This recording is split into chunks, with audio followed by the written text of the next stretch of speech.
ನಮಸ್ಕಾರ ಸ್ನೇಹಿತರೆ, ನಮ್ಮ ಫುಡ್ ವೈಬ್ಸ್ ಚಾನಲ್ಗೆ ಸ್ವಾಗತ. ಬನ್ನಿ ಫ್ರೆಂಡ್ಸ್, ನಾವಿವತ್ತು ಆರೋಗ್ಯಕರವಾದ ಮೆಂತ್ಯ ಸೊಪ್ಪಿನ ಪಲ್ಯ ಮಾಡೋಣ. ಅದಕ್ಕೆ ಬೇಕಾಗಿರೋ ಸಾಮಗ್ರಿಗಳನ್ನ ನೋಡೋಣ ಬನ್ನಿ. ನಾನಿಲ್ಲಿ ಮೆಂತ್ಯ ಸೊಪ್ಪನ್ನ ತೊಳೆದಿಟ್ಕೊಂಡಿದ್ದೀನಿ. ಒಂದು ಸ್ವಲ್ಪ ಬೇಳೆನ ನೆನೆಸಿಟ್ಕೊಂಡಿದ್ದೀನಿ. ಒಂದು 2 ಮೀಡಿಯಮ್ ಸೈಜ್ ಈರುಳ್ಳಿ ಕಟ್ ಮಾಡಿ ಇಟ್ಕೊಂಡಿದ್ದೀನಿ. ಒಂದು 4-5 ಹಸಿಮೆಣಸಿನ್ಕಾಯಿ, ಒಂದು ಸ್ವಲ್ಪ ಕರಿಬೇವು, ಟೊಮೊಟೊ ಸಣ್ಣಕ್ಕೆ ಹೆಚ್ಚಿಟ್ಕೊಂಡಿದ್ದೀನಿ, ಉಪ್ಪು, ಜೀರಿಗೆ, ಸಾಸಿವೆ, ಅರಿಶಿನ ಪುಡಿ. ಬನ್ನಿ ಇವಾಗ ಮಾಡೋ ವಿಧಾನ ನೋಡೋಣ. ಇದು ಬಾಣಲೆ ಇಟ್ಕೊಂಡು ಅದಕ್ಕೆ 2-3 ಟೀ ಸ್ಪೂನ್ ಎಣ್ಣೆ ಹಾಕ್ಕೊಳ್ತಾ ಇದ್ದೀನಿ.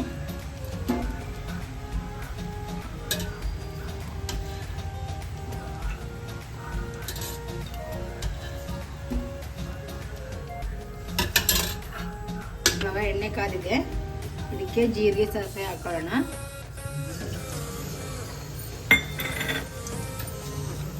ಕರಿಬೇವು,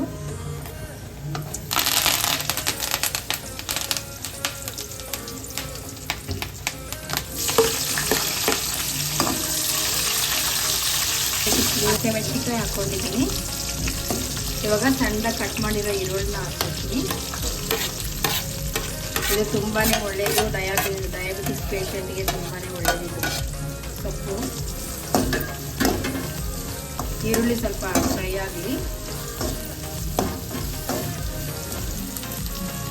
ಇದು ಕಂಟಿನ್ಯೂ ಸೊಪ್ಪು ತಿನ್ನೋದ್ರಿಂದ ಗ್ಯಾಸ್ಟ್ರಿಕ್ ಸಮಸ್ಯೆನೂ ಕಡಿಮೆ ಆಗುತ್ತೆ ನಿಮಗೆ. ಇದರಲ್ಲಿ ಫೈಬರು ಮತ್ತು ಐರನ್ ಕಂಟೆಂಟ್ ತುಂಬ ಇದೆ, ತುಂಬಾ ಒಳ್ಳೆಯದಿದು ದೇಹಕ್ಕೆ. ಸೊಪ್ಪು ತುಂಬ ಚೆನ್ನಾಗಿರುತ್ತೆ. ಇದು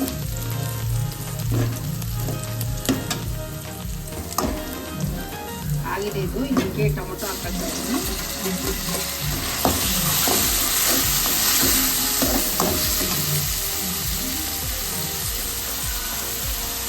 ಸ್ವಲ್ಪ ಅರಿಶಿನ ಹಾಕೋಣ.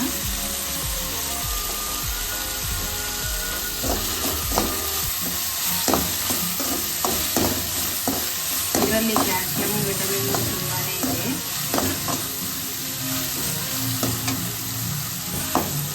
ನೆನೆಸಿಟ್ಕೊಂಡಿದ್ನಲ್ಲ, ಅದು ಬೇಳೆ ಹಾಕ್ತಾ ಇದ್ದೀನಿ.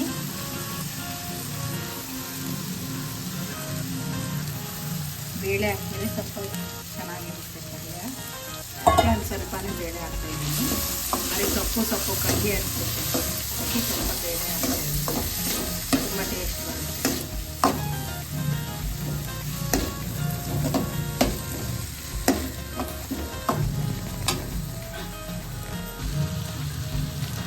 ಉಪ್ಪು ಹಾಕೊಳ್ಳೋಣ. ಉಪ್ಪು ನೋಡ್ಕೊಂಡು ಹಾಕ್ಕೊಳ್ಳಿ, ಯಾಕಂದರೆ ಸೊಪ್ಪು ಬೆಂದರೆ ಸ್ವಲ್ಪ ಆಗ್ಬಿಡುತ್ತಲ್ಲ, ಉಪ್ಪು ನೋಡ್ಕೊಂಡು ಹಾಕ್ಕೊಳ್ಳಿ.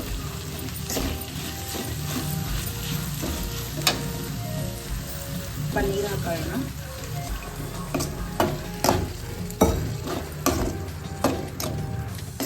ಒಂದು ಸ್ವಲ್ಪ ಬೇಳೆ ಬೇಯಿಸಿ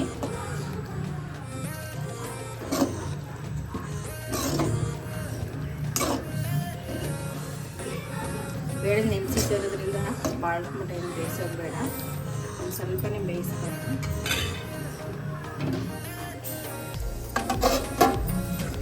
ಬನ್ನಿ ಇದಕ್ಕೆ ಸೊಪ್ಪು ಹಾಕೊಳ್ಳೋಣ.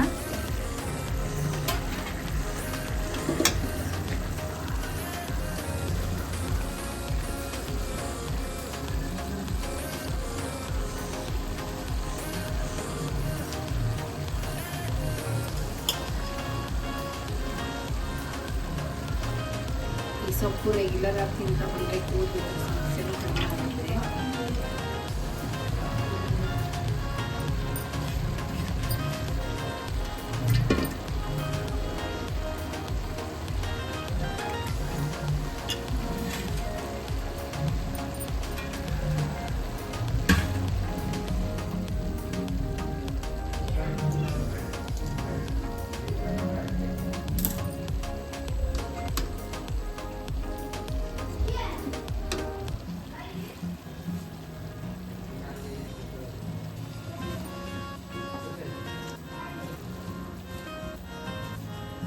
ಮಿಕ್ಸ್ ಮಾಡ್ಕೊಳ್ಳೋಣ ಇದನ್ನ.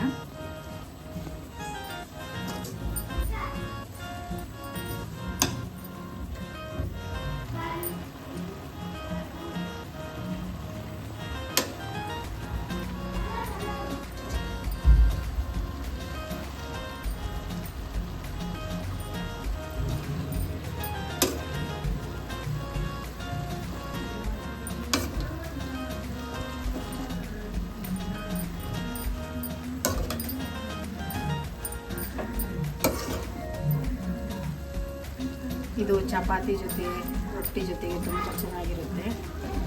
ಬಿಸಿ ರೊಟ್ಟಿಗೆ ತುಂಬ ಚೆನ್ನಾಗಿರುತ್ತೆ ಇದು.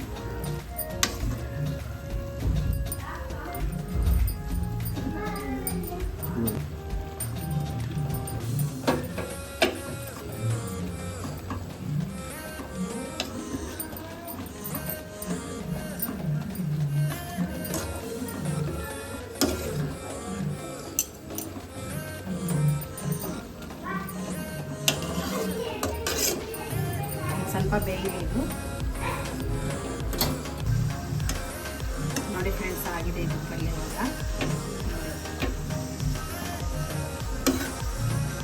ಬಿಸಿ ರೊಟ್ಟಿಗೆ ಚಪಾತಿಗೆ ತುಂಬ ಚೆನ್ನಾಗಿರುತ್ತೆ ಇದು. ಈ ವಿಡಿಯೋ ನಿಮಗೆ ಇಷ್ಟ ಆದರೆ ಲೈಕ್ ಮಾಡಿ, ಶೇರ್ ಮಾಡಿ, ಕಮೆಂಟ್ ಮಾಡಿ, ಸಬ್ಸ್ಕ್ರೈಬ್ ಮಾಡಿ. ಮತ್ತೊಂದು ಟೇಸ್ಟಿ ರೆಸಿಪಿಯೊಂದಿಗೆ ಮುಂದಿನ ವಿಡಿಯೋದಲ್ಲಿ ಸಿಗ್ತೀನಿ. Thanks for the watching.